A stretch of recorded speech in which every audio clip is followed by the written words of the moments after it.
राम नाम कितना मूल्यवान है क्या आप जानते हैं?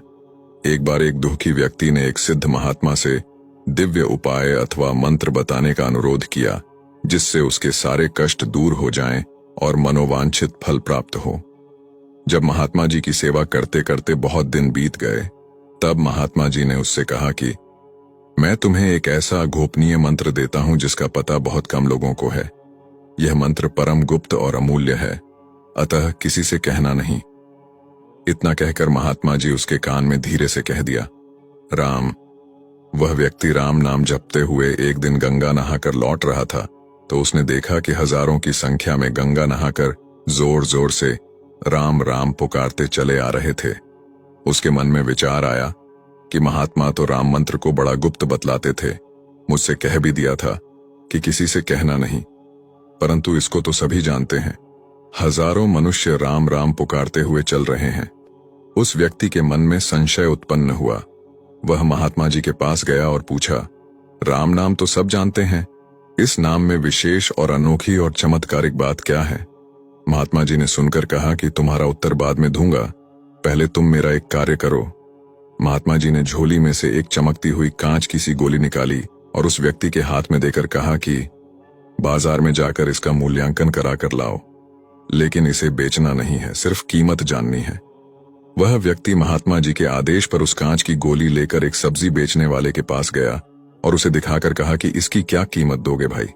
सब्जी बेचने वाले ने पत्थर की चमक और सुंदरता देखकर सोचा कि बच्चों के खेलने के लिए कांच की बड़ी सुंदर गोली है, बाजार में कहीं ऐसी नहीं मिलती। उसने कहा, सेर दो सेर आलू और बैंगन ले लो। वह आगे गया और पहुंच गया एक महाजन की दुकान पर। महाजन ने पत्थर की चमक देखकर सोचा कि अच्छा पत्थर है, बाट के रूप में प्रयोग कर लूंगा। अतः उसने उसकी कीमत 100 रुपए लगाई, लेकिन गुरु की आज्ञा थी कि बेचना नहीं, सिर्फ दाम लगवा कर आना। इसलिए वह और आगे बढ़ चला।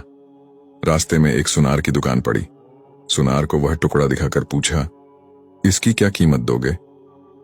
सुनार ने हाथ में लेकर देखा और उसे अच्छा रत्न जानकर 1000 रुपए देने को कहा। वह व्यक्ति हैरान हो गया कि साधारण से कांच के टुकड़े का 1000 रुपए। उसकी दिलचस्पी भी बढ़ गई। वह और आगे गया, एक जौहरी के यहां पहुंचा। जौहरी ने उस चमकने वाले पत्थर को देखकर मन में विचार किया कि इतना बड़ा और ऐसा अच्छा हीरा तो जगत में कहां होगा। जब वह व्यक्ति उसे बेचने को तैयार नहीं हुआ, तो जौहरी ने उससे 1 लाख रुपए में बेचने पर जोर दिया। उस व्यक्ति ने सोचा कि हो न हो, है तो कोई बड़ी मूल्यवान वस्तु। वह और आगे बढ़ा और एक दूसरे बड़े जौहरी की दुकान पर गया। वह व्यक्ति पूर्व में उस चमकदार पत्थर को मामूली कांच समझता था, परंतु ज्यों-ज्यों कीमत बढ़ती गई, त्यों-त्यों उसका उत्साह बढ़ता गया। बड़े जौहरी ने हीरा देखकर कहा कि यह तो अमूल्य एवं दुर्लभ हीरा है। इस देश के सारे जवाहरात इसके मूल्य में दे दिए जाएं, तब भी इसका मूल्य पूरा नहीं होता। इसे बेचना नहीं। ये सुनकर वह व्यक्ति वापस महात्मा जी के पास गया और बोला कि महाराज, इसकी कीमत कोई कर ही नहीं सकता, यह तो अमूल्य वस्तु है। गुरु ने पूछा कि तुमको यह किसने बताया?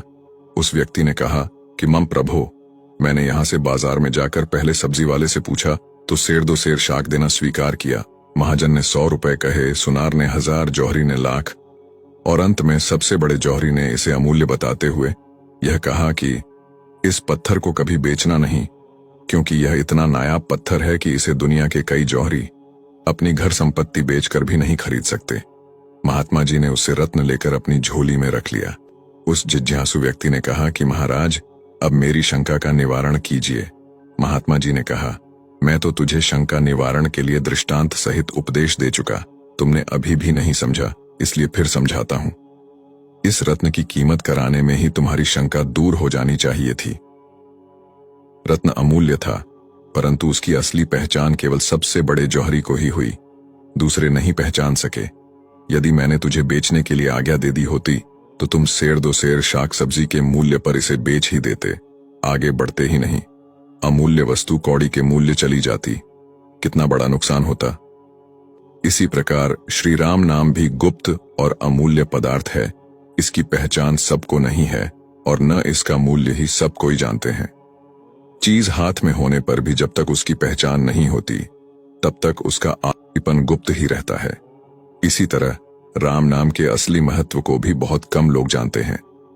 राम के महत्व को जानने वाले का जीवन तर जाता है। राम का नाम लेने से आपके जीवन का हर कष्ट दूर हो जाता है।